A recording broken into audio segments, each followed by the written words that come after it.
I want you to imagine. You are standing before Allah. The weight of your deeds presses upon you like a mountain. The voice of the Almighty echoes, "Why did you do this? What tempted you?" Your heart pounds. You turn to Satan. Maybe he is to blame. But he looks at you and scoffs, saying, "Don't blame me, blame yourself." A chill runs through your soul. You shift your gaze to your closest friend, the one you trusted, the one who led you astray.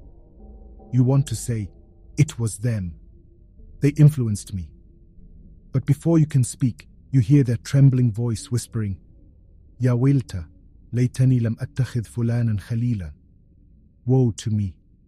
I wish I had never taken so-and-so as a close companion.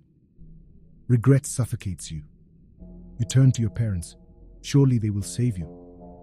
But Allah's decree is clear. None shall bear the burden of another. You are left with nothing. Nothing but your own deeds. No friend, no parent, no escape. Ya litani qaddamt li hayati. Oh, how I wish I had prepared for my life. Now understand this. You have always been alone. You came into this world alone, and you will stand before Allah alone. Your mission? To worship Him, to seek His mercy, to do good.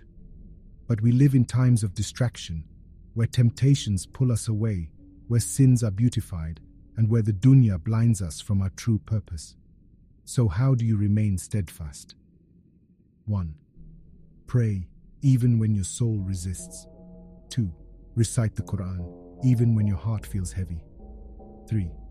Reflect on Allah, even when the world tries to drown you in its noise. 4. Because in the end, when you stand before your Lord, you will realize nothing mattered but Him. Remember that. You will stand before Allah in the day of judgment alone. Think about the pressure with all your deeds in defect. It's not too late now. Turn back to your Maker in repentance, because He's the only one to forgive all your shortcomings.